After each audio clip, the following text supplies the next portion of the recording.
Edexcel Economics Paper 2, the Macroeconomics paper 2017. Let's get right into it and get started with section A. So let's have a shot at number 1. So look at this question like I always do, go straight to the question itself and then read the stem later on. So which are the following types of unemployment? So we're talking about types of unemployment. It would be good if my pen worked.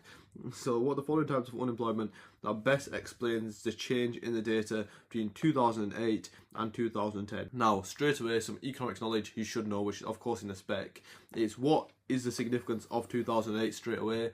2008 is of course when the big financial crisis occurred. So straight away, if looking at these options, so we have cyclical, frictional, seasonal, voluntary, this is really hinting to be cyclical. Why? Financial crisis, of course, there was lots of unemployment, lots of people being laid off as like GDP decreased massively. But let's get back onto the question. So if I was in an exam, I'd probably quickly scan through the options and be able to get this one marker done within like 20 seconds of reading it basically. But for explanation's sake, I will go through it.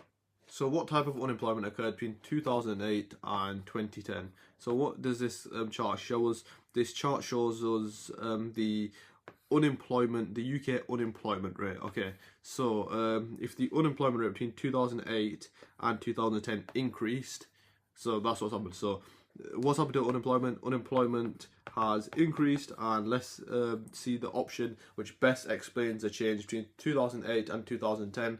And for all multiple choice questions, especially the trickier ones, I would always use process of elimination. So we'll skip cyclical for now since we've already discussed that. And what is frictional? Frictional unemployment is temporary unemployment. So when you're moving between jobs and maybe that 10-day period, that 5-day period where you don't have a job because you're moving between the jobs, that is frictional unemployment. So temporary unemployment.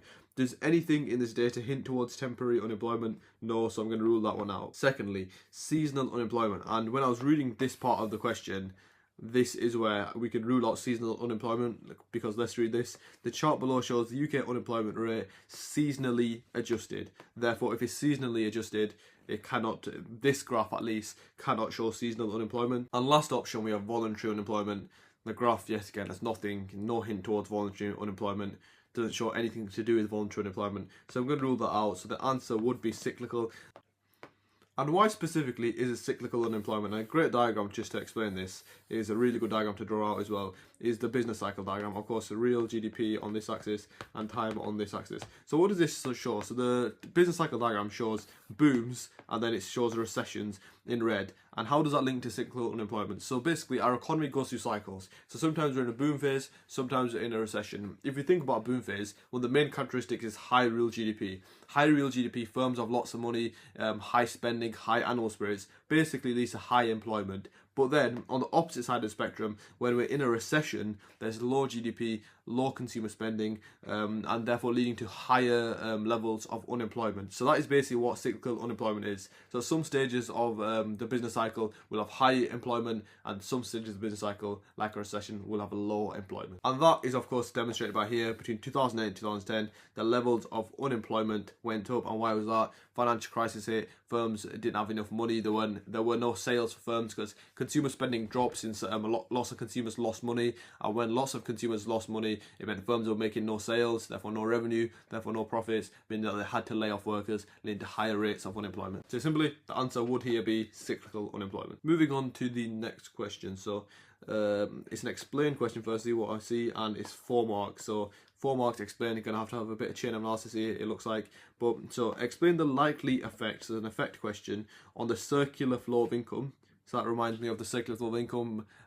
We don't really class it as a diagram, but it kind of is a diagram, and I probably will draw it here since it's explicitly mentioned it. But explain the likely effects on the circular flow of income of the change in unemployment between 2013 and 2015. So we're going to have to use this graph again, and now we're using between 2013 and 2015. So firstly, looking at the chart, so it shows unemployment rate. What is happening to unemployment rate between 2013 and 2015? Unemployment rate is decreasing. And since this question mentions the circular flow of income, I'm going to draw out the circular flow of income diagram. It's not necessary, you can pick up the marks just explaining the entire thing, but I think it's faster and easier just to draw out the diagram, and it's a bit of revision for content knowledge as well. So we have households, of course, and we have firms. So how do these households and firms interact? Firstly, and the first one I would write, is what do households provide firms with? Households provide firms with factors of production. What are the 4 factors of production? Land, labour, capital and enterprise. How do households provide firms with capital? For example, with the factors of production. For example, labour.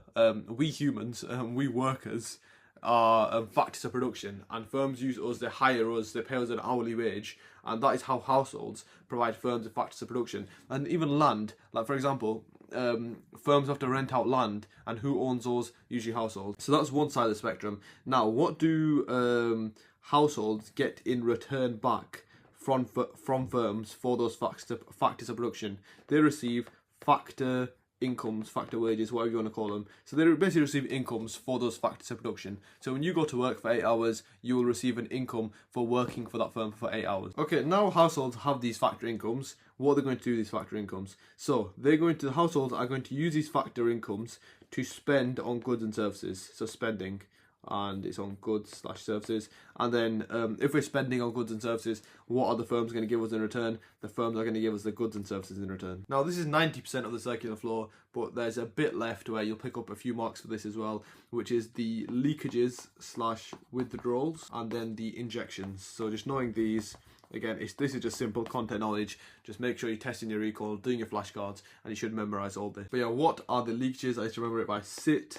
So savings, imports and taxes. And why do we call them leakages? Since money leaks out of our circular flow. For example, in imports, money's leaking out of our circular flow. If you import like a Gucci bag from Italy, I think they're from, money's leaking out of our circular flow and going into Italy's circular flow. Then injections, I tell students to learn this with GICS. So GICS is government spending, investment and exports.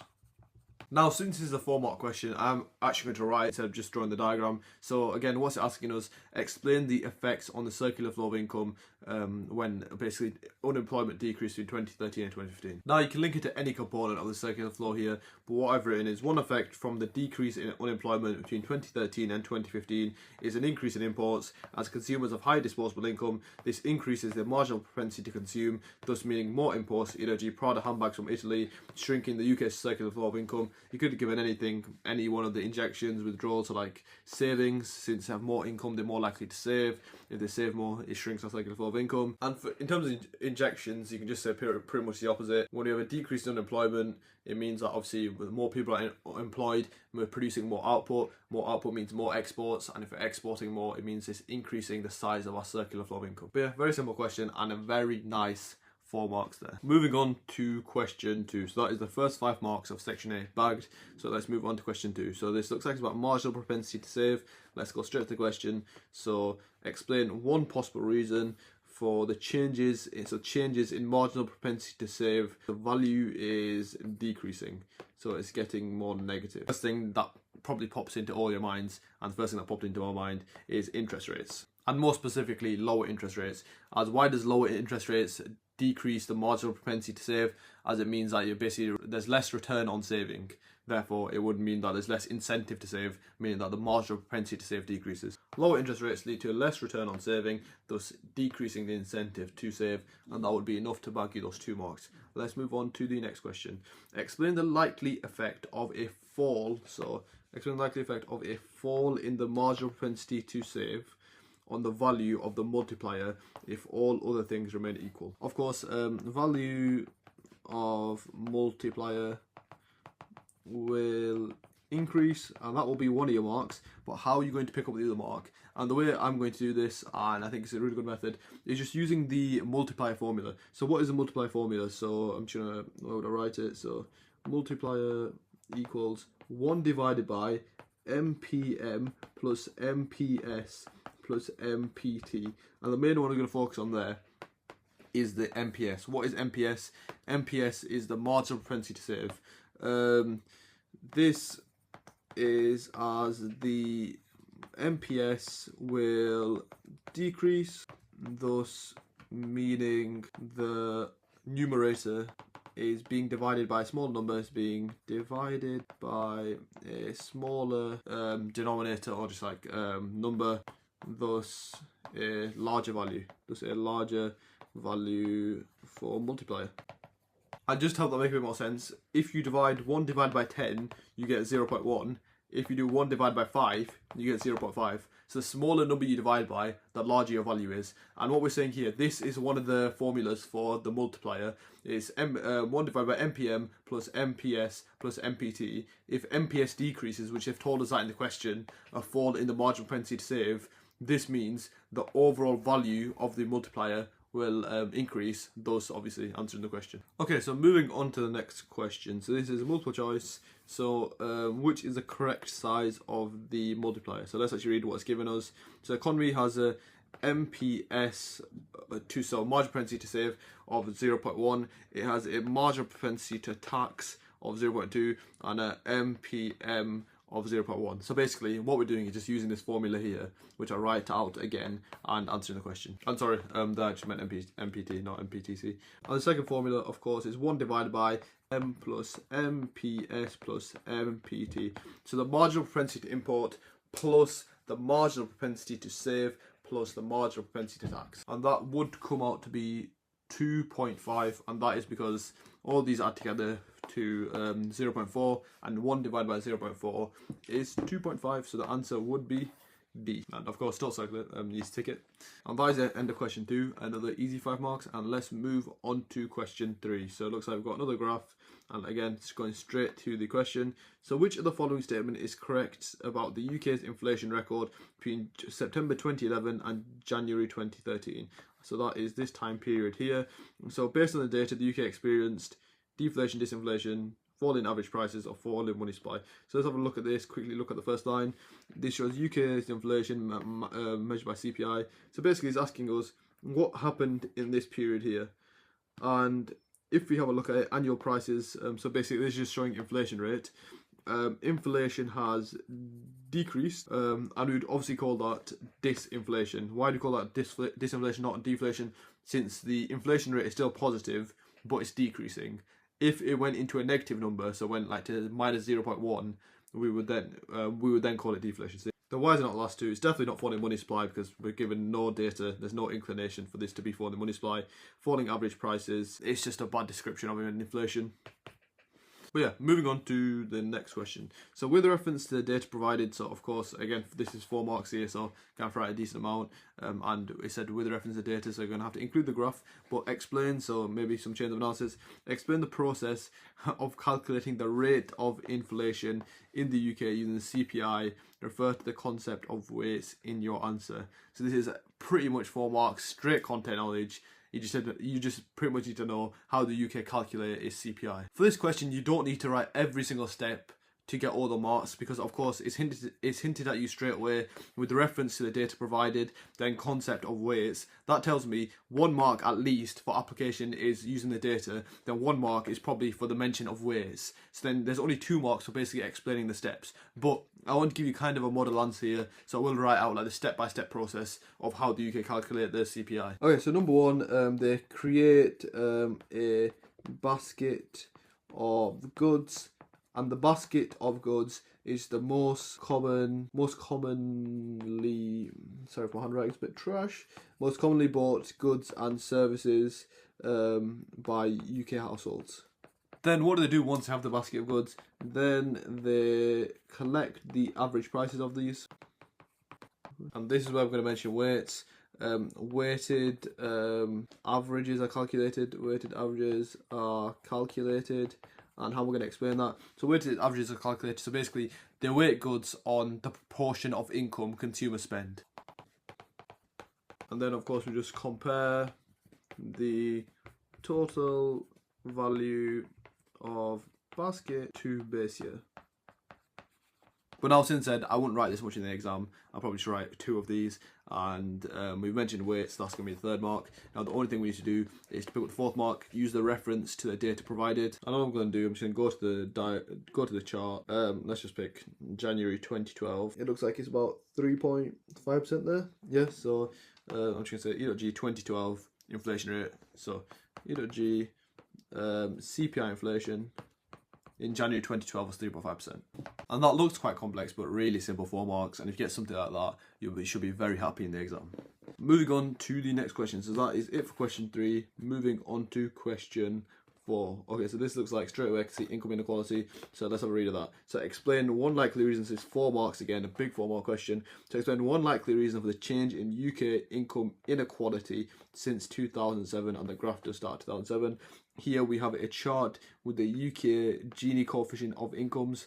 This looks like a really good question. Now let's analyze this graph slightly. So what does this show? So it shows from 2007 till 2009, the Gini coefficient value stayed at 0.36, and then from 2009 to 2010, it decreased to 0.34 and stayed around there. So it decreased. So the Gini coefficient value, it decreased. And now this, it does rely on your content knowledge. What does it mean if the Gini coefficient value decreases? It means that income inequality is getting smaller. So there's less inequality, and you can say there's more equality. And I always tell my students, link inequality to Gini coefficient to the Lorenz curve. And if we're just thinking about it in terms of revision and just in terms of the Lorenz curve, so the straight line is of course the line of perfect equality, and then the bendy line is the Lorenz curve, which shows basically the degree of inequality. If the Gini coefficient value decreases, what is that going to mean for the steepness of the Lorenz curve? It means the Lorenz curve is now closer towards the perfect equality line. Since the Gini coefficient values decrease, means we're closer to equality, so we have less inequality. And of course, if the Gini coefficient value increased, would mean there's more inequality, thus our Lorenz curve will now look something like this, so just basically further out. But now, of course, with a 4 mark question, you know there's going to be application marks, so 100% quote the data here, quote that is the Gini coefficient value drops, and when it drops, and you can you pick up a few marks of that. But now, let's actually get down to the question. One likely reason for the change in income inequality since 2007. This is a bit of a tricky question, I'm not going to lie, but the first thing that comes to my mind again, why is this 2007-2008 so significant, especially 2008? What happened in 2008? It was a financial crisis again, wasn't it? And why do you think financial crisis? Because we're saying the Gini coefficient value decreased, so basically income inequality has decreased since the financial crisis. And what's some possible reasons, what's some plausible reasons why income inequality could have decreased? And if you want to put it really simply, a very simple definition I sometimes tell my students about income inequality is the difference between the highest income earners in society and the lowest income earners in society. And let's think about the financial crisis. Who did it affect? It affected the bankers, the investment bankers, the just people in finance, people who make those big bonuses and big wages. A lot of them were laid off.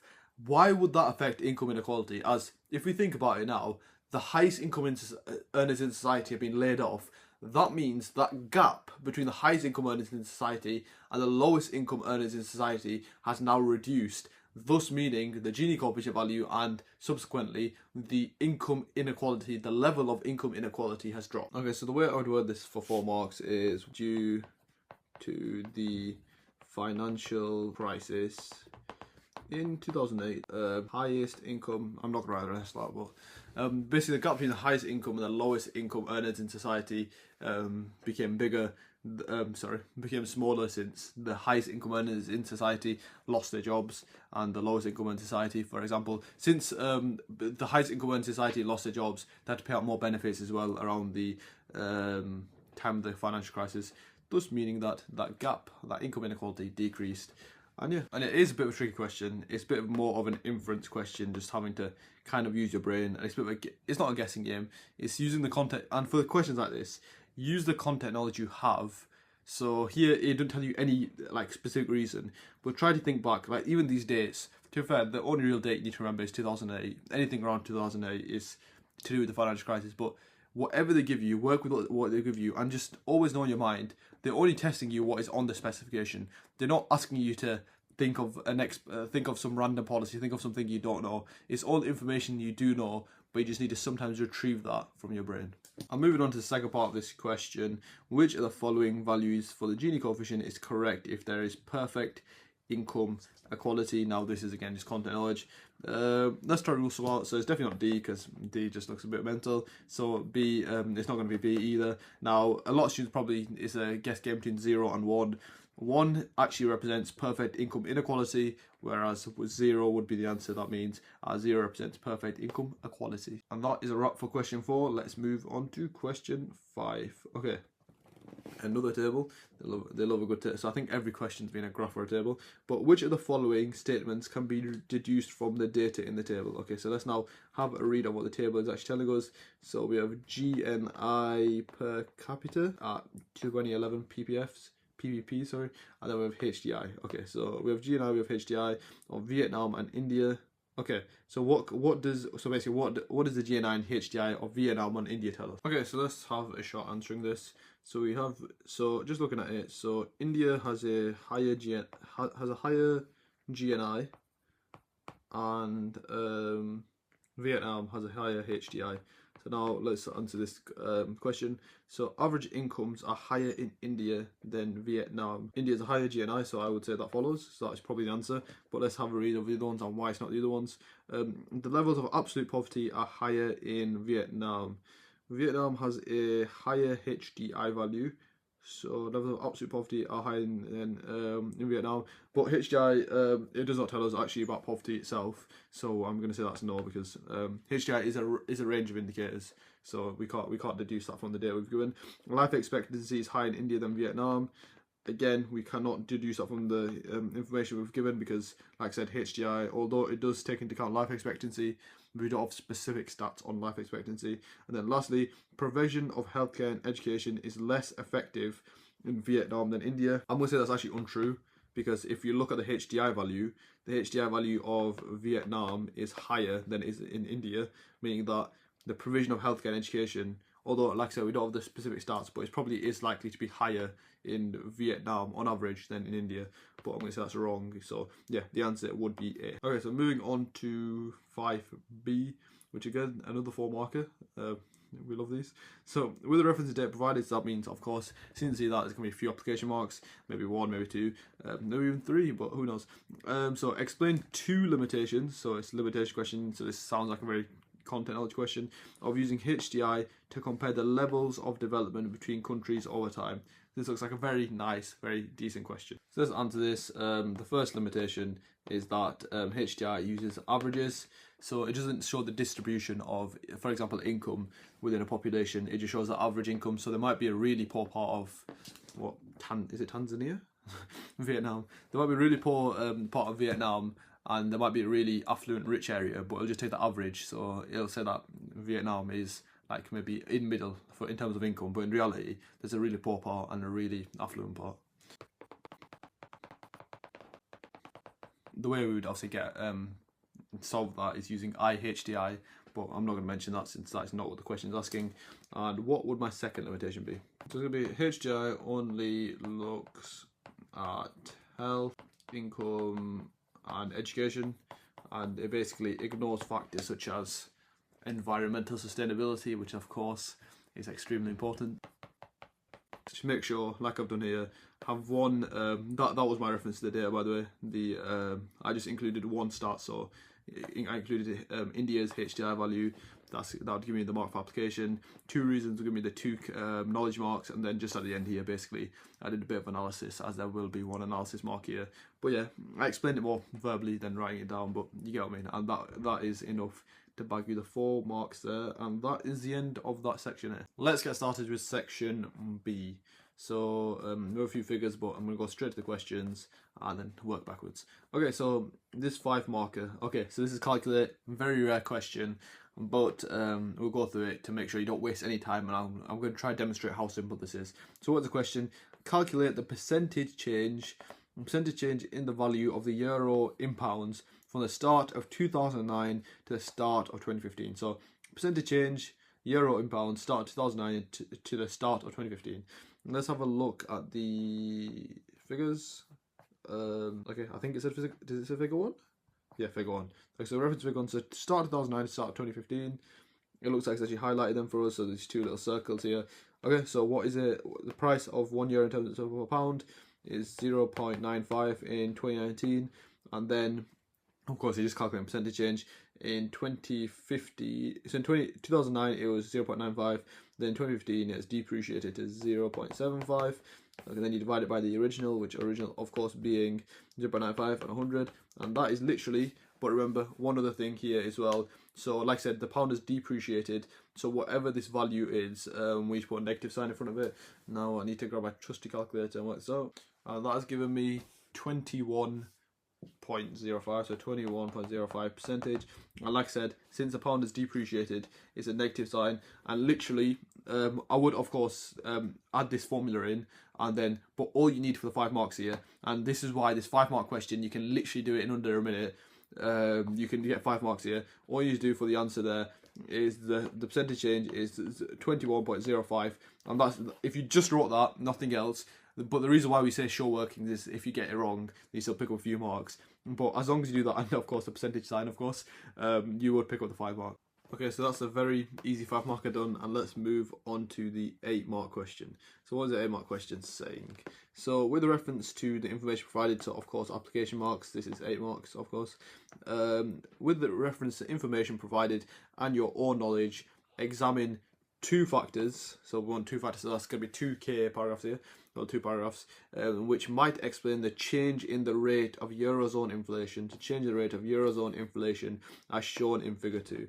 In figure 2, what does it show? A change in inflation. So there's a decrease, so there's disinflation basically. So from 2011 to 2015, there has been disinflation, or just a decrease in inflation rate. So we need to give 2 reasons, 2 factors, which might explain the change in the rate of Eurozone inflation. And now, figure 1 doesn't tell us much. Figure 1 tells us the price of the euro relative to the pound.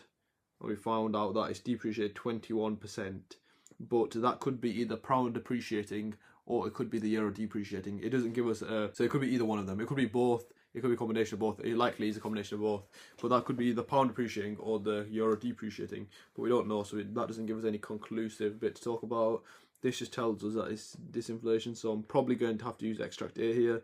What does extract A start with? Alright, so European Central Bank disappoints markets with a weaker than expected stimulus. So that looks quite good, to be honest. So just the title itself. So if the markets are disappointed, what does that make me think of? It makes me think of animal spirits, consumer confidence, things like that. And that is definitely one point I can write about. But if there's a bit more of a solid point, I will probably pick it out. Okay, so I've had a read through this paragraph. There's not much in this. It just talks about interest rates, quantitative easing, a bit of asset prices. So that is probably going to be my first paragraph point, and this is probably a bit of a tricky 8-mark question. But for my second paragraph, because it says state 2 reasons, I'm probably going to use this part of it. There's quite a few decent evaluation points in this, but here, so it says the euro rose almost 3% against the dollar, and I think that's a really good second reason. So another reason why we might there might be disinflation basically is due to appreciation of the euro compared to other currencies. Okay, so let's get on with answering this. So the 8-mark question. Okay, so since it's mainly about inflation, I'd start with defining inflation, which is just a sustained increase in general price level. And since I'm going to quote the extract, so I'm going to quote figure 2, I'm just going to throw another definition in here, which is disinflation, because I'm going to refer to this figure 2, and I'm going to say that since 2011, the Eurozone has suffered a disinflation. Okay, so my first factor is going to be a decrease in consumer / investor, and that's, I'd call that animal spirits, but decrease in consumer / investor confidence. So I'd probably back that up by just literally quoting the extract. So I'd say something like, one reason there has been disinflation in the Eurozone is due to a decrease in consumer and investor confidence. For example, just quote the extract. So in extract it says, the markets are disappointed with a weaker stimulus than expected. With reduced consumer confidence and reduced investor confidence, this is going to lead to a decrease in consumption and investment, which are both components of AD, and consumption makes up about 60% of AD, which is a significant proportion of AD, meaning that this is going to cause, if we look at AD, and I would actually draw a diagram here because it's very fast and simple, so this is going to cause AD to shift in to AD1. And when AD shifts into AD1, this means price level is decreasing from PLE to PL1, thus meaning that this leads to a decrease in inflation rate or disinflation, which could be one reason why the Eurozone is suffering from deflation or disinflation. And that's pretty much all you need, because remember, you're doing 2 different reasons here, and it's only 8 marks. That's all. That is more than enough depth. with regards to that. Just make sure for your 8 mark question, classic mistake I see students make sure you include an evaluation point, because there's obviously 2 marks here reserved for evaluation. And like I said before, I was looking at the context earlier, you can use the several different valuation points you can use there. Depends on the proportion of AD affected, depends on the level of consumer confidence decrease, investor confidence decrease, as if it decreases a bit, it's obviously going to have a different effect on AD. So if it decreases slightly, price level is only going to decrease slightly. If it's a massive change, obviously, but price level is going to change massively. But a really good point here, and I'll use this because it's the extract, is the economists reduced inflation rate, but basically they expect inflation rate to rise in 2017. So you can say, however, this depends on the long run, as economists expect inflation rate to rise to 1.6% in 2017. And that is all I've written for this first paragraph, and then my second paragraph, like I've written here, would be due to the appreciation of the euro. And I do understand this question, 8 marks, is because it's asking you to examine 2 factors which might explain. It's again a bit of an inference. You have to kind of think of them yourself. You have to really drag it out the extract. I do understand they can be a bit difficult sometimes. And of course, with that first paragraph also, or even with the second paragraph, there is, remember, 2 marks here reserved for application. Since I'm just verbally saying it, I'm not going to say it, but if I was writing this, I would 100% in 1 or 2 or both paragraphs, whenever you talk about disinflation, just quote one of the figures to say, for example, this disinflation occurred from 2011-2015, where inflation rate fell from 3.1 to 0.25, whatever you want to say. Just basically quote the extract to pick up those 2 application marks. So how does an appreciation of the euro lead to basically disinflation? So I would use the good old acronym of SPICY. Of course, this is not pound, it's euros now. So stronger euro, imports cheaper, exports expensive. So I'd pretty much say an appreciation of the euro, since imports are cheaper, exports are more expensive, I would just focus on exports. When you have an appreciation of the euro, the exports are more expensive, thus meaning our exports are less competitive on global markets, meaning it decreases export revenue, so that this is less sales of exports. If there's less sales of exports, if we're getting less export revenue, if we think about our AD formula, which is C plus I plus G plus X minus M, so there's less X, which is less X, which is exports, meaning that this is going to cause, if there's less X, this means there's less AD. So there's less AD, and well, that's basically again showing the same thing. AD shifts in, thus leading to a decrease in price level, thus causing the disinflation, which is happening in the Eurozone. And if you want to evaluate this, obviously there's 2 marks of evaluation. You probably have done enough in the first bit, but maybe didn't evaluate in your first paragraph. You can say, however, this depends on the level of imported inflation. As imports are cheaper now with the appreciation of the euro, it means we're going to import more. There's more import expenditure, meaning that, of course, one big thing with imports is you import the inflation as well, basically. So, for example, if the price of grapes are increasing rapidly and you're importing grapes, you're importing a bit of that inflation. So, basically, the way I'd word it. However, it depends on the level of imported inflation, as in the long run, it could mean that imported inflation could rise the Eurozone inflation rates. But that is a very simple summary on the 8 mark question. Like I said, independently, it might be a bit difficult to answer, but you have to kind of get used to these questions with Edexcel. They do like to really, since this is pretty much your own knowledge question. And one thing to mention here, since this is a 2017 paper, and depending on when you are answering this, a lot of the factors, I've just showed the mark scheme now, let me just have a look at it. So the mark scheme here, it says a few of the points like falling oil prices, falling commodity prices. If you didn't get them, I wouldn't be too worried. This is why I focus a bit more on the extract rather than points, because remember, this came out in 2017, and around that time is when oil prices were falling, commodity prices were falling. So if you were sitting the paper around that time, you should have known that oil prices were falling and commodity prices were falling, thus meaning that you probably would have written something like that. But now, since if you're doing it for practice as a past paper, the first thing that comes to your mind is probably not oil prices falling, since oil prices are spiking massively right now. So don't worry too much about the mark scheme points. This is why I try to deduce the points from the extract, so you guys can actually replicate that, and it means that it's something that you can actually do yourself. So what I'm saying there, don't worry too much about the mark scheme points, since if you were sitting in that year, you probably would have written those points as well, since it was topical back then, and right now, obviously, falling oil prices isn't very topical. Okay, so moving on to the next question, which is a 10 mark question. So let's have a shot to this. So since mid 2015, the euro has appreciated. So that's literally exactly how we've answered our 8 mark question. But remember, that's completely fine. All questions are marked independently. You'll actually see a lot of the times the questions do overlap. So if you've written about, for example, we wrote about pretty much about spicy in question 8. you can still 100% write about that in question 10, because like I said, each question is marked independently. But since mid-2015, the euro has appreciated. Assess the likely impact of an appreciation of the euro on the current account of the balance of payments. So basically, it's another spicy question. The only difference here, you're probably just going to go into a bit more detail, and then since for the 10 mark, then 4 evaluation marks, a bit more evaluation. So quite literally, my first paragraph is going to be imports cheaper, thus increase in import expenditure. And then how is an increase in import expenditure going to affect the current account? It's going to lead to a worsening of the current account. And secondly, of course, is going to be exports expensive.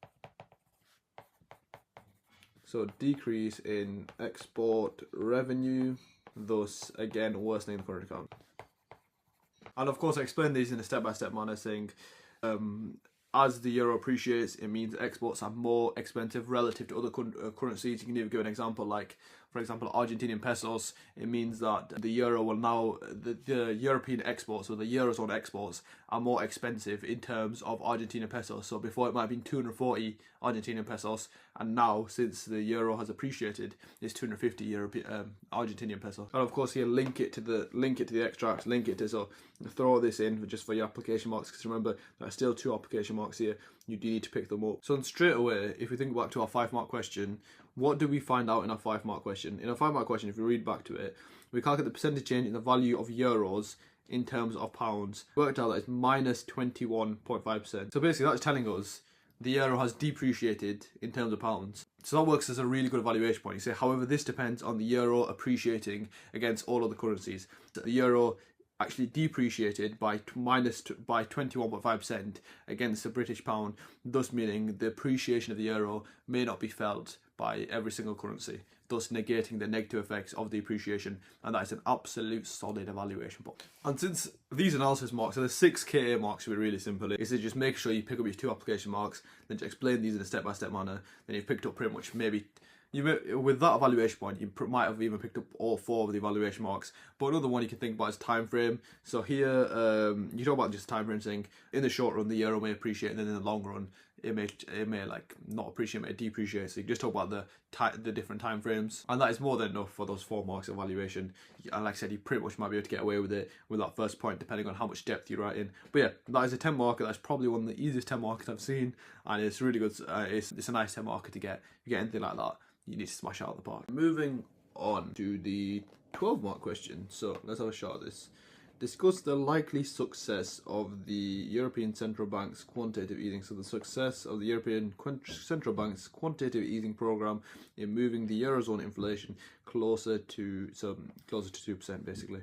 Okay, first thing I'm going to do here is have a reread of this, because this basically tells us how successful it was. And remember, so these figures 100% would be using a lot of these here. So extends 60 billion monthly. The scheme has already been through 1.1 trillion of QE. We are doing more because it works. So the scheme will continue since it worked. That sounds pretty good and pretty valuable to use. Also, there's a bit more towards the end. Okay, and here, so the question's asking, has QE been successful in raising the Eurozone inflation rate, basically? And this says, via predictions, by just 1% in 2016 and 1.6%, and we're getting towards that 2% ceiling, which is what we want to do, and so it means it is working. Okay, so this is how I would answer it. I would start by just defining 2 key terms, so quantitative easing, interest rates, whatever you want to define, whatever works. And then for my paragraph, I would go about saying, I believe it is a success, so the quantitative easing program is a success, as inflation is getting closer to the 2% ceiling. Then I would say, for example, this is shown as, I would quote this extract and just say basically it's getting closer to 2%, as it's expected to be 1.6% in 2017. Then I would go about saying, because I want to use, remember this is 12-mark question, you want to have the application in there, and I'd go about using these 2 stats. The Eurozone has undergone extensive quantitative easing program, with it being 1.1 trillion originally, and it's agreed to extend it 60 billion.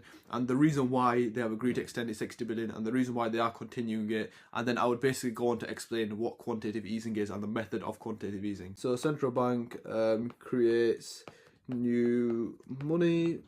So when central banks create new money, they buy government bonds plus assets from banks. What does this do? This increases banks, and this is a really good key term, liquidity, and you may have revised a ratio like liquidity ratios, things like that. And if banks have more liquidity, what does it mean? It means they can lend more money, and that's the main quantitative easing bit of it basically. So central bank creates new money electronically, and they use that to buy basically banks' assets, banks' bonds. This increases banks' liquidity, which increases their ability to lend more money. And then you can basically link it to anything, saying that you can link it to interest rates, or you can just say if banks can lend more money, they have more liquidity. It means that it's easier for consumers to gain loans. It's easier for the firms to gain loans, meaning that it increases consumption, increases investment in the economy, and then it's just a classic chain of analysis. Increase consumption, increase investment. Therefore, it's going to consumption is about 60% of AD. Thus, shift AD out. When AD shifts out, it's going to cause, and 100% draw the diagram here. LRS, whatever you want. I would draw LRS here. Why instead of SRS? Since LRS is easier to evaluate, and of course there are big evaluation marks here. So when we use quantitative easing, it is going to cause AD to shift out to AD1 due to the increase in consumption and investment, therefore causing price levels to increase from PLE to PL1. And what type of inflation is that? That is demand pull inflation. And then another side effect you can talk about, if we look at the diagram again, so we've seen AD shifted out, we've talked about price level, but if we look at the other axis, which is real GDP and price level, obviously here, real GDP has increased from YE to now Y1. How does that affect the economy? How does that affect the Eurozone? If real GDP is increasing massively, well, if your real GDP is increasing, the main thing it's going to affect is investor consumer confidence. The consumers seeing the economy is growing. It's another positive signal. It can lead to things like multiplier effects. But the main thing is a positive sign. Therefore, if it shows the economy is doing well, and if the economy is doing well, it means confidence will be high. And if confidence is high, it maintains at high levels of consumption, maintains at high levels of investment in the economy. So it's another positive effect of quantitative easing. And how would you evaluate this? I would again just go back to the extract, have a read of this, and try and think of an evaluation point from this extract. But first thing, I underlined this earlier, we're doing more because it works. They said they're extending the QE program a further 6 months, but this shows, you see how of an evaluation, the original massive QE scheme didn't do the job, did it? That's why they're having to extend it. So the initial period is having to be extended, since it did not achieve the goal of meeting that 2% inflation rate. So that's definitely a good evaluation point there. And then towards the end, a great evaluation point here, Mr. Dagri, or whatever his name is, Mr. Dagri basically says that monetary policy alone, which is just quantitative easing, interest rates, cannot restore the Eurozone's inflation. We need to use other policies like fiscal policy, basically. And yeah, that's a really good evaluation point. So however, in evaluation, this depends on the use or the effective use of other policies to therefore restore the Eurozone's inflation. And of course, it's a very general point about the quantitative easing with regards to evaluation. It's just time lag. It takes time for this money to be translated into the economy. We say generally it takes 12 to 18 months for any economic policy to actually show some effect, show some fruition in the economy. So for example, if this quantitative easing program has just happened now, we have to wait at least 18 months to see any effects of this quantitative easing. So you could say, however, this depends on the time lag, and then explain what I just said. There are lots of evaluation points there. You can think of a few for yourself as well. But a lot of the marks here, I think it's quite a decent 12-mark question. A lot of the marks here will just be that step-by-step chain of analysis, making sure, firstly, use enough application, explain quantitative easing in relevant detail, and then decent evaluation points. And that should be enough for 12 out of 12 on that question. Moving on to the 15-mark question. This is a discuss question. So discuss looser fiscal policy and supply-side reforms in extract A that may be used by the government in Eurozone countries to increase economic growth. Now, first reactions to that 15-mark question is a very nice, a very broad 15-mark question where you can include lots of your economics knowledge to pick up those 15 marks. As if you remember back to the extract, in that last paragraph of extract A, it was talking about how with monetary policy, you would have to use, for monetary policy to be effective, you'd have to use fiscal and then supply side policies. So it's basically giving you free roam for you to pick any fiscal, any sort of supply side policy you want to use, and then just use your economics theory to explain it. I'll do 2 paragraphs here, just like you need for a 15-mark question. One, of course, being on looser fiscal policy, one being on supply side reform. Let's start with the loose fiscal policy paragraph. Now, there's different words for fiscal policy. Sometimes you'll hear loose, and sometimes you hear tight fiscal policy, and it's exactly the same as contractionary and expansionary monetary fiscal policy. So loose fiscal policy is just the same as expansionary fiscal policy. And what are the two components that build up fiscal policy is, of course, tax, and then it is government spending. And in expansionary slash loose fiscal policy, what do we do to tax, especially tax rate, and what do we do to government spending? So we usually decrease taxes and we try to increase government spending. And the way I used to remember it, so expansionary fiscal policy, same as loose. Why? Because you're being very loose with your money. You don't really care what happens to the money, so you're giving out lots in government spending, not taking a lot in. Whilst tight fiscal policy, contractionary, you care about every penny basically. You want as much tax and then not giving out the least amount of government spending. And of course, fiscal policy and supply side policy does overlap. For example, if we government spend on schooling, it's still expansionary fiscal policy, but it's also supply side policy. So how do you differentiate them? Just as a quick reminder, supply side policy, if it depends, the main goal matters basically. What your main goal is. If your main goal is to increase LRAS, we would call it supply side policy. If your main goal is to stimulate AD, so increase AD, shift out AD, we would call it fiscal policy. So let's give some examples of a policy you could speak about for your fiscal policy paragraph. I think a great one would always be less income tax. Okay, so what would my chain of analysis be for my less income tax paragraph? So first thing I'd 100% talk about is disposable income. So less income tax means consumers and households have more disposable income. This is going to increase their purchasing power, meaning they have more consumer confidence, thus increasing consumption, which is a component of AD, and it's the majority component of AD.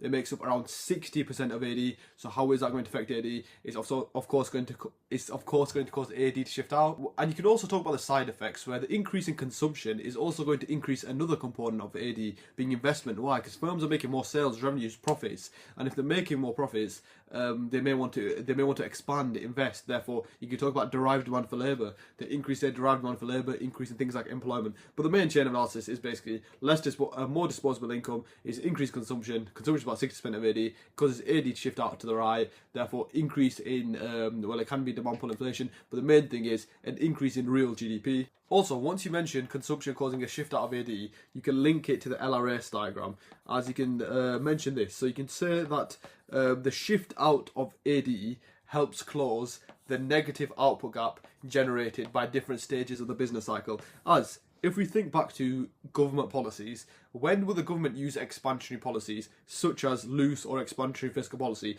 During what stage of the business cycle? They would use it during the recession stage, as they want to stimulate AD, they want to get the economy out of this negative output gap or a recession.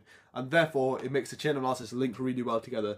So by using loose fiscal policy, by the consumption increasing, it causes AD to shift out to AD2, which means now we're back at full employment and the negative output gap has been closed. And I'd only pick one of these 2 points, but another one you could go into is less corporation tax. And what is corporation tax? Is a percentage of a firm's profits. So it's a tax on the percentage of their profits. So if you have a less corporation tax, it means firms have more retained profit, thus meaning that they're more likely to invest. And of course, investment is a component of AD, causing AD to shift out to AD1 and all the same effects as before, increasing real GDP. Now, just as a reminder, I'm just giving you points here. Of course, for this question, it's 3KAA, so 3K, 3A, 3A. So 3 application marks. So you need to make sure you're using the extracts in this 50-mark question, of course. Now, for fiscal policy, it's a very easy and a very good one to evaluate. And one of my favourite evaluations is indeed the Laffer curve. Now, why does the Laffer curve work well here? So we have tax revenue on your y-axis. This is the most confused thing with the Laffer curve. Why more students I see when I'm marking scripts,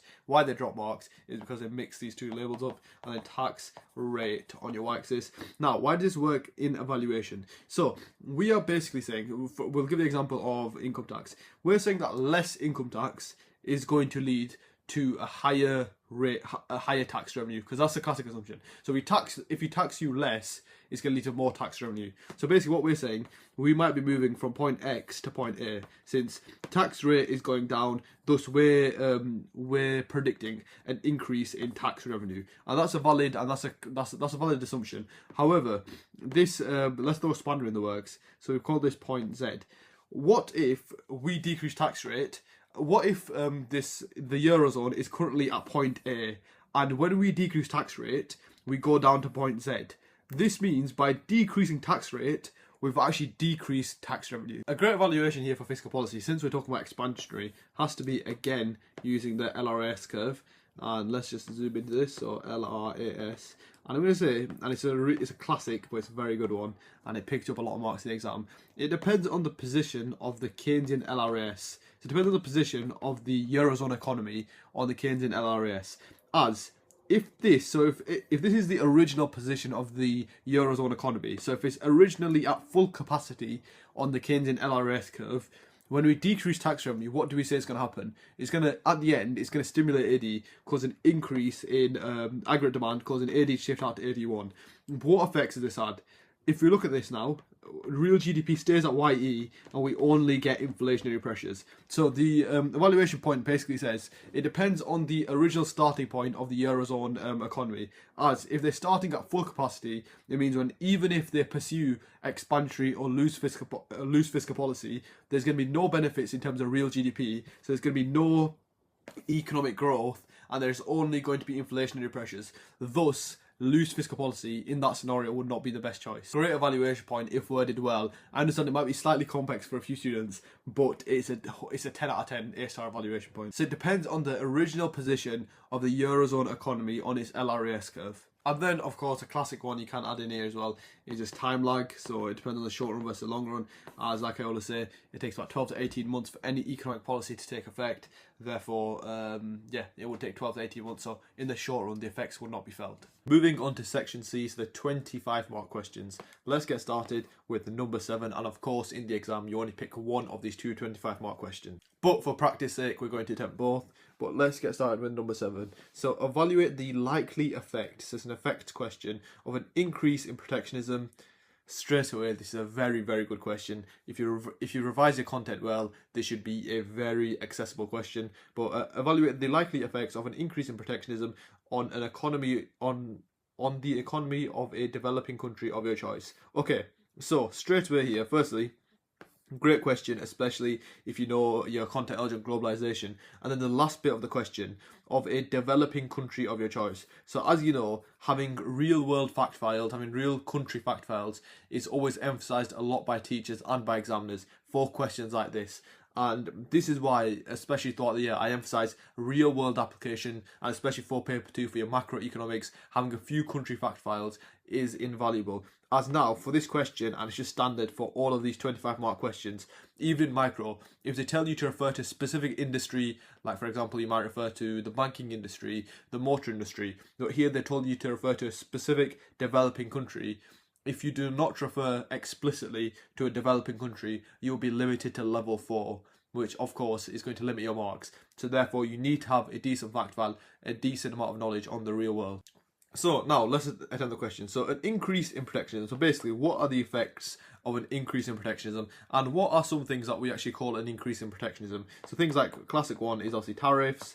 Then we have things like quotas. We have subsidies to like domestic producers for infant industries, and there's some non-tariff barriers as well. But these are the main things that we call an increase in protectionism. Now, the topic of protectionism, globalization as a whole, is characterized by one diagram. There is one main diagram in this entire topic, and of course it is a tariff diagram. And the question is quite literally asking you effects of an increase in protectionism. So the tariff diagram is going to be very valuable here to just build that chain of analysis. And let's draw this out here. So nice and big. Of course, so the tariff diagram is quite simple, just price and quantity on your axes.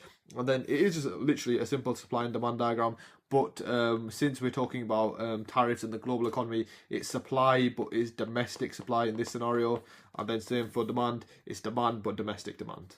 Now, a lot of students know how to draw a tariff diagram, but they don't actually understand the diagram itself. This is why when you get questions which are slightly unique, where they might not ask you specifically on protectionism. So this is quite an easy question, I would say, an increase in protectionism. But they might ask you a question, something like a closed economy. That is when having a deeper understanding of these diagrams, and this is why, especially in my live classes, I emphasize diagram understanding, and I really break down the nitty-gritty of the diagrams, since if you have that understanding, it means that chain of analysis is so much more elevated, and in your exam, if you get thrown a bit of a spanner of a question, you are still very well prepared, since you actually fully understand the diagram. But so what does this point represent? This is where supply domestic intersects demand domestic. And what does it mean by domestic? So for example, if we're talking about the UK, this is where the UK's suppliers meet the UK's consumer demand. So this point here is almost before globalization. So before countries started trading with each other,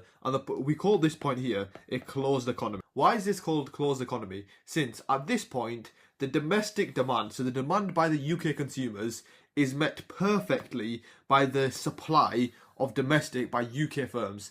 That means there is no need to import goods from foreign countries. And this is what happened before globalization. There's a massive disadvantage of globalization we speak about, which is that countries have become reliant on other countries. But if you think about before globalization, every country to a certain degree was self-sufficient because they knew they couldn't import anything, so they would have to make every single thing they need themselves. Thus, this is shown by a country's demand being completely met by domestic supply. So this was before globalization occurred. Then what happened when globalization occurred? So let's go through the reasons why globalization occurred. So there's several reasons like containerization, improvements in technology. It basically meant overall countries started trading with each other more. And this is why the theory for this topic, you need to be very strong on it. But it all links back to the comparative advantage. So every country had a comparative advantage. So for example, a lot of African countries had comparative advantages in natural resources. China had a comparative advantage in manufacturing goods. Saudi Arabia had a comparative advantage in oil. But basically all that meant, comprehensively, it meant that the countries that had a comparative advantage in these goods could produce it for a lower cost. So if everyone was trading and every country had a comparative advantage, it overall basically meant that costs decreased massively. Since a country which had the comparative advantage would produce that good, meaning that everyone was getting goods for cheaper. So what happened? So we saw prices drop from a closed economy, from PE to now P1. For example, the UK doesn't have a lot of oil, and if we try to extract our oil, we'd have to dedicate several factors of production towards it. It would be very inefficient and it'd cost us a lot of money. But if Saudi Arabia had to extract oil, since they already have the factors of production there and they've already made it very efficient, it's really cheap for them. Thus meaning, when we move from being a closed economy, so basically not trading, to when we move to trading, it meant price drop from PE to P1. And what does WS represent? WS represents world supply. So this is what we called after globalization. So when globalization occurred, basically the world used to trade, so we call it world supply now. So now what happens with regards to firms and consumers when the world supply comes in, so when globalization kicks in? And let's see what happens. So we have QS here, and then we have, which is, why is this QS? Since this is where the world supply curve intersects the supply curve. And now we have QD here, and why is this QD? Since this is where the world supply curve intersects the demand curve.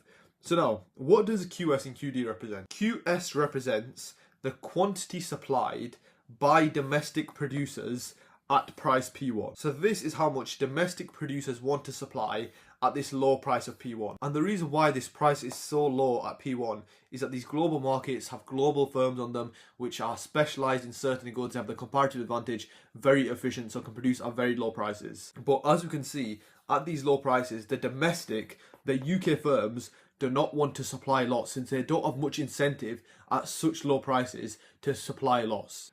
But as we can see, at these low prices, these UK firms, these UK producers, have very little incentive to supply since the price is so low. But then, on the flip side of the coin, on the consumer side of things, look at what's happening. We have QD, which is at this low price, the quantity demanded by consumers is increased. So when we were at a closed economy, before globalization, we can say demand was at QE, and it's actually we have an extension in demand from QE to QD. And let's very simply think about why this has occurred.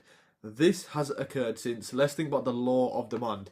If you just simply look at a demand curve, what is the main thing we say happens on a demand curve? As price increases, what happens to quantity demanded?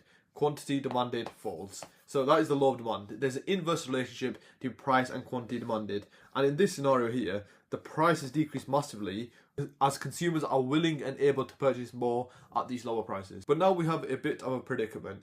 Quantity demanded is here, which is how much UK consumers want, whereas quantity supplied is here, which is how much UK suppliers want to make, which means there's a massive gap between these where consumer demand isn't being met since UK suppliers do not want to supply at this low price. So now what happens to this entire gap?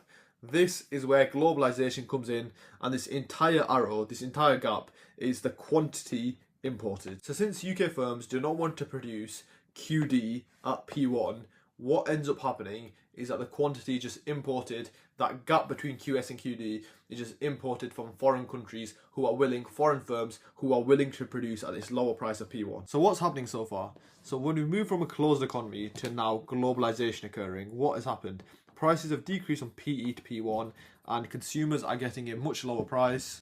But now domestic producer quantity supplied has decreased from QE to now QS, since domestic producers do not want to supply or do not have incentive to supply at this low price of P1, thus meaning a lot of them may go out of business because quantity imported is too cheap, for example. And this of course links to several parts of the spec, like the current account and then of course it links to protectionism. What is a massive reason why, like for example with US tariffs, which have been happening recently, what is a massive reason that presidents set up protectionist policies like tariffs is to protect the domestic industries. Why? Since if all this quantity is imported, it means that, like we said, when we were a closed economy, so when we weren't trading with individuals, domestic firms were producing QE. That is how much they were producing. But now, with free trade, it means that our domestic producers are only producing QS, which means basically lots of firms have gone out of business, lots of employees are no longer employed, since instead of making the good in our own country, we're just importing it. And what does that actually mean? It means that we're just supporting other countries and just neglecting our own country. And that's of course going to lead to massive negative effects, like living standards are going to decrease massively due to a decrease in GDP, since it's not firms operating, as massive knock-on negative effect. But now let's show protectionism. So countries do not want their suppliers going out of business. They want to keep their domestic employment high. So what do? They set up protectionist policies, and one of the main ones we show in this diagram is a tariff. So what does a tariff do? A tariff is going to shift world supply vertically upwards from world supply to now world supply plus tariff. So let's see the effects of this tariff. So of course the main thing is prices increased from P1 to P2, because what is a tariff? It's a tax on imports usually, so it's going to increase the price of imports. And now let's see how it's affected our quantities. So now quantity supplied has now moved to QS1, and then quantity demanded has now moved to QD1. This will now therefore lead to the quantity imported now is this smaller arrow between QDS and QD1. And this is exactly why we call these tariffs, quota subsidies, we call them protectionist policies. Why are they called protectionist policies?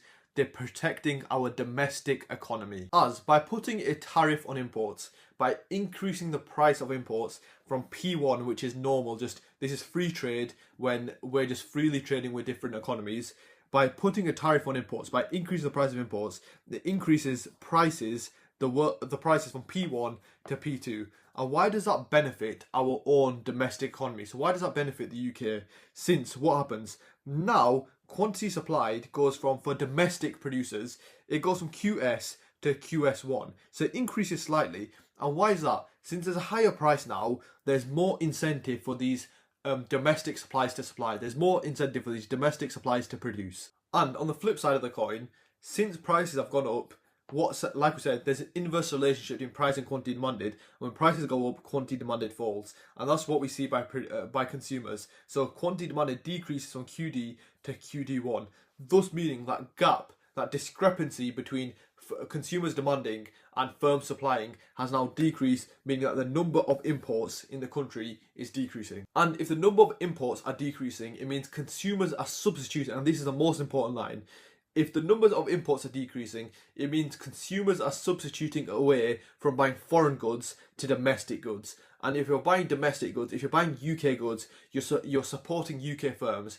If you're supporting UK firms, you're keeping UK domestic employment high. Since if firms are doing well, if firms are making profits, it means they'll keep on employing workers. And to keep on employing workers, of course, that leads to the main things that the government cares about, which is living standards stay fine, tax revenue stay fine, etc, etc. Okay, so now back to the question. If we think about the effects of an increase in protectionism, and we're going to use the example of tariffs, of course, for this paragraph, some of the negative effects, very simply, is when we introduce a tariff, it's going to lead to a loss in consumer welfare, or whatever you want to call consumer welfare / surplus.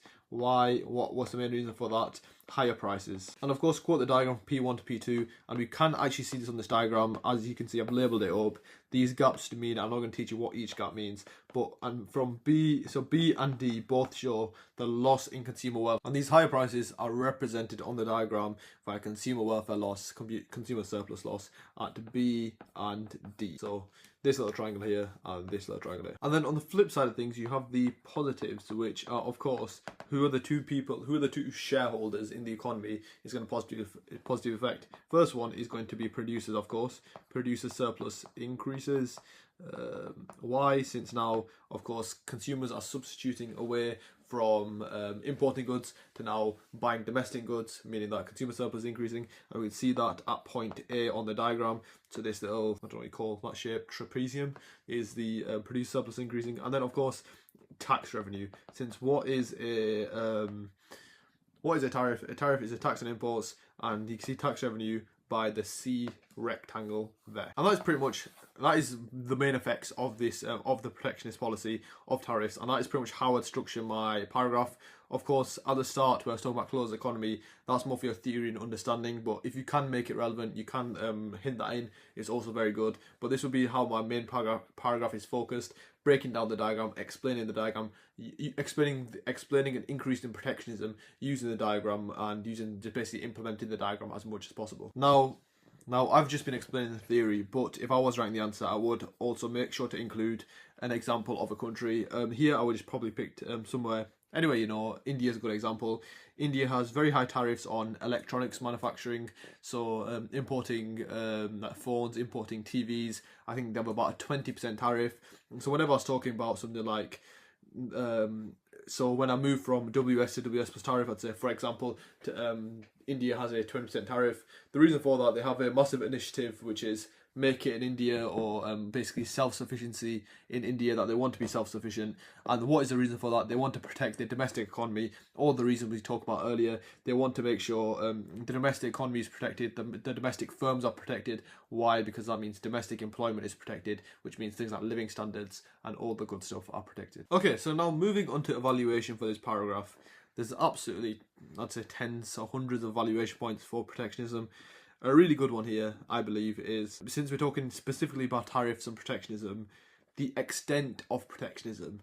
And what I mean by this is, if you just look at the diagram again, and this is where in your evaluation you can, for example, if you really want to, you draw this diagram again and show this point. You could just draw it on your original diagram.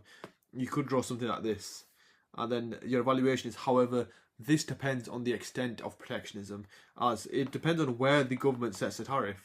As if the tariff is set up here, it has much larger, much amplified effects of those protectionism. There's a much larger loss in consumer surplus. There's a much larger gain of that producer surplus. There's a much larger gain in tax revenue, for example. But there's much more negative effects. So basically, the evaluation point is stating it depends where the government also sets the tariff. As the tariff is massive, if the extent of protectionism is massive, it means we move a lot closer to that point of a closed economy, which has massive risks. It risks inefficiency, isolation, and maybe with this high of tariffs on imports, it could risk retaliation by other countries. So it's a really in-depth evaluation point. So depending on the extent of protectionism, and so the effects depend on the extent of protectionism and where the tariff is actually set. And a great example of this, if you want to do a bit more research, is India again. So India is obviously a massive developing economy. It's doing very, very well. And pre-1991 versus post-1991. So basically, pre-1991, India was very protectionism.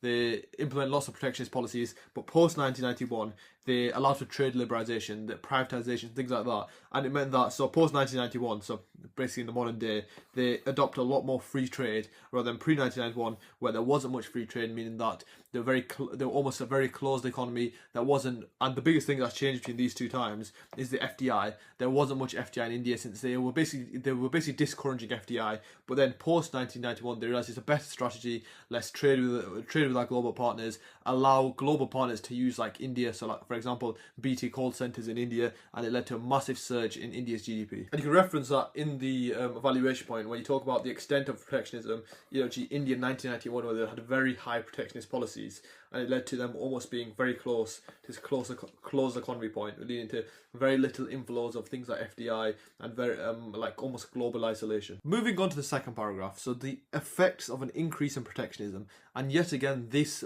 point is very deeply embedded in theory. So I would say it distorts the theory of comparative advantage. Now, when doing my life classes, a massive thing, especially in this topic in globalization, I try to emphasize to students. So the overarching effect of this, it distorts the theory of comparative advantage, is that it will decrease, ruin, whatever you want to call it, decrease living standards.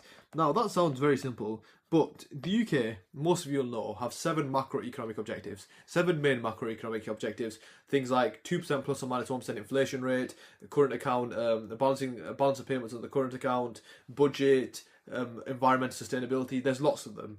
And yes, they are macroeconomic objectives, but the main overarching objective, the reason why the government tried to pursue those specific objectives is the overarching goal of living standards. Things like low unemployment, stable inflation, they're all just a pathway to allow, and they're just indicators which the government thinks they can use to allow to improve the well-being, improve the living standards of the population. So although it's underrated by lots of students, this is a massively important and weighted point, since this is basically the main factor, the main thing every single country is chasing. Well, and they're chasing an increase in living standards, not a decrease in living standards. But let's explain this point. So the theory of comparative advantage states, if countries specialise in the goods they have a comparative advantage in and produce those goods, it means every single country almost becomes a little factory, and they become this specialised factory. And if all of them produce that good that they specialised in, it means global output will increase.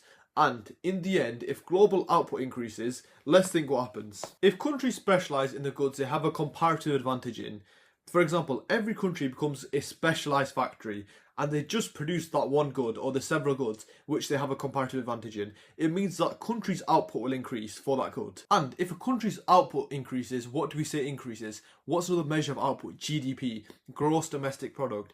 This means that countries' GDP is going to increase. So now, the theory of comparative advantage states, if countries specialise in goods they have a comparative advantage in and produce those goods, it means global output will increase, and therefore if global output increases, it means global GDP will increase. And what does it mean if global GDP increases? Everyone basically has more money. Every single country has more money. And if every single country has more money, it means that global living standards will increase. And like we said, this is the overarching aim, the overarching goal of all countries, to improve their living standards. But now, let's flip it on the side of the question. By implementing protectionist policies, this is one thing that will distort, it stops the theory of comparative advantage. Thus we can say, by countries setting up protectionist policies, by them implementing things like tariffs and quotas, it will distort the theory of comparative advantage, thus worsen living standards. As one of the main assumptions of the theory of comparative advantage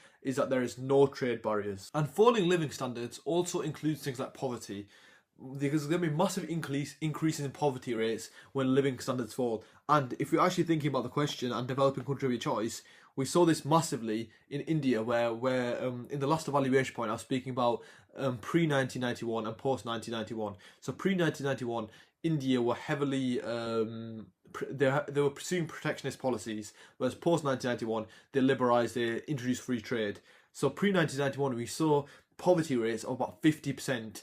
50% of people were living under the purchasing power parity of $2.50 a day, or whatever it is, of the World Bank's definition of $2.15 a day. So 50% of the population was in poverty pre-1991. Then post-1991, when they stopped protectionist policies, when they stopped stupid things like everything needing to be approved by the government, it was basically a bit of a like non-democracy.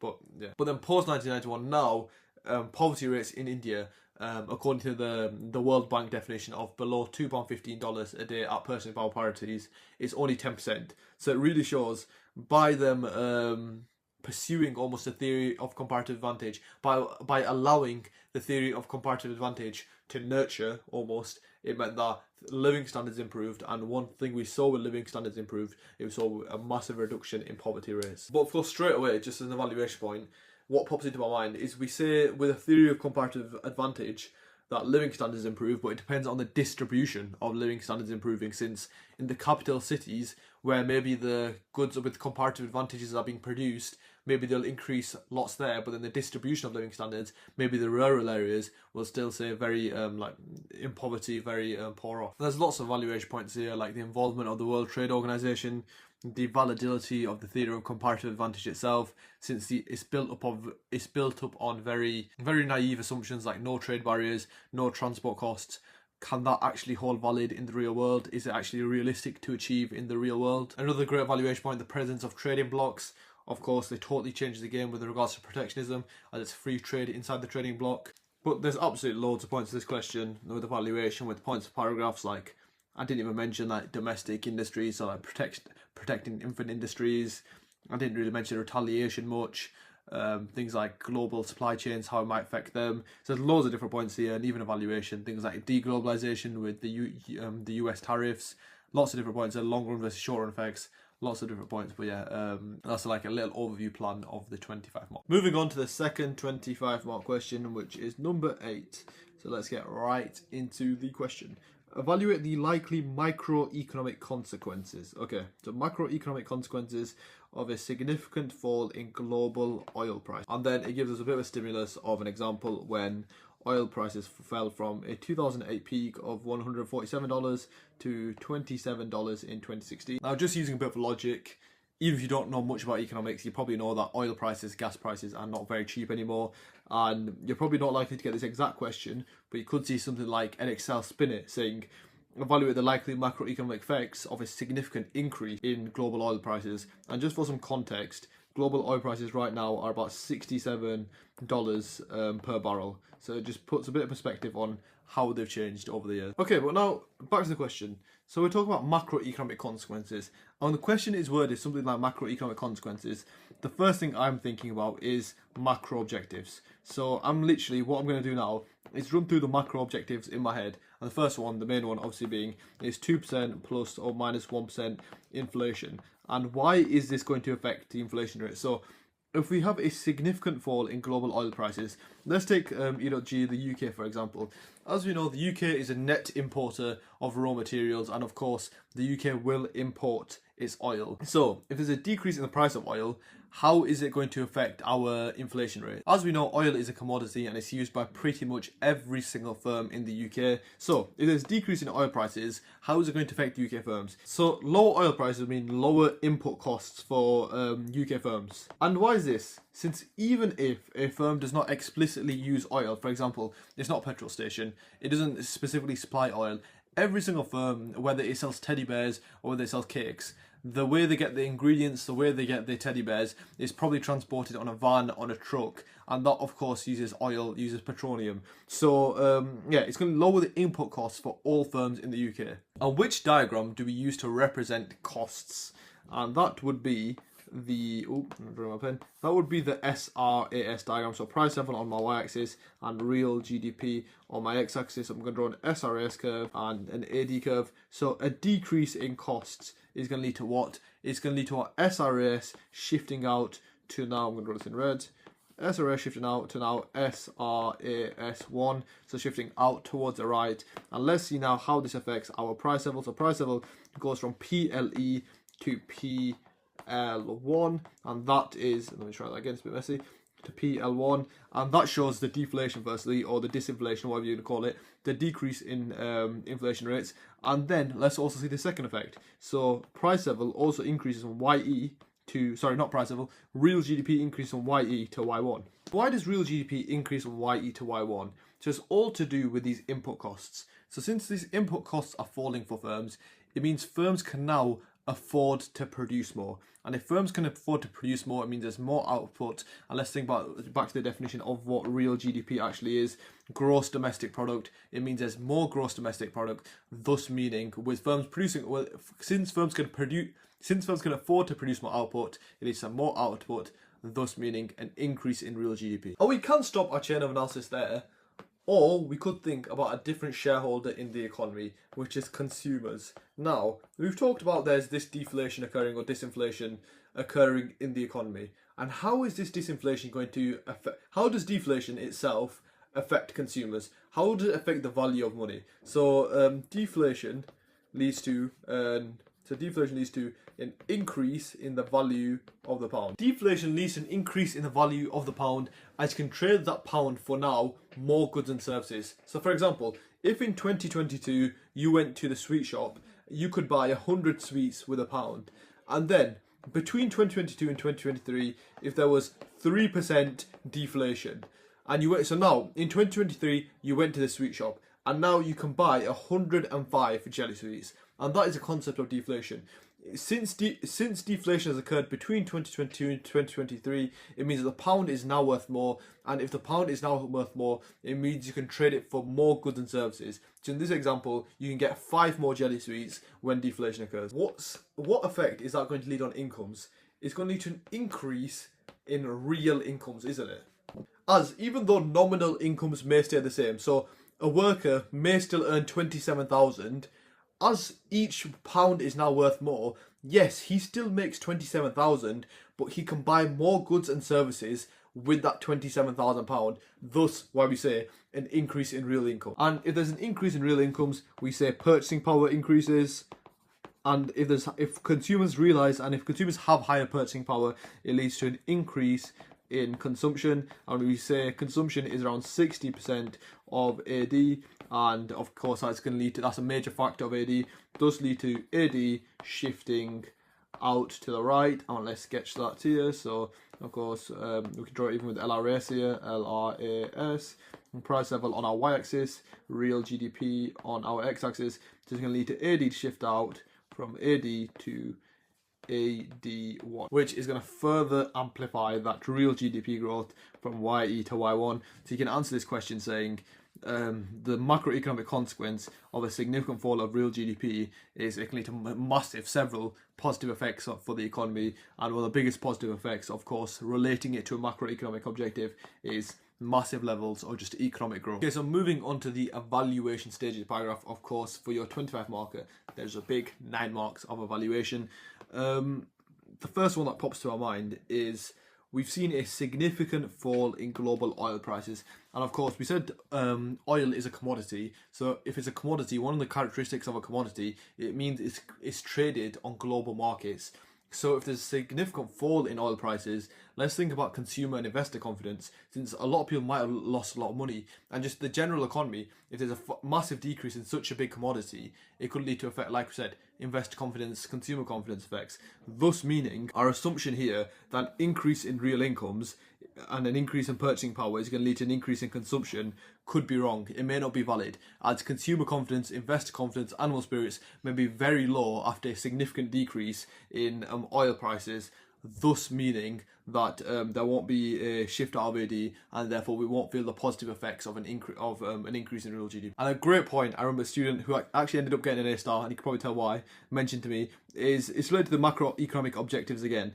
A smaller macroeconomic objective is environmental sustainability. So you want to move towards becoming more green, for example.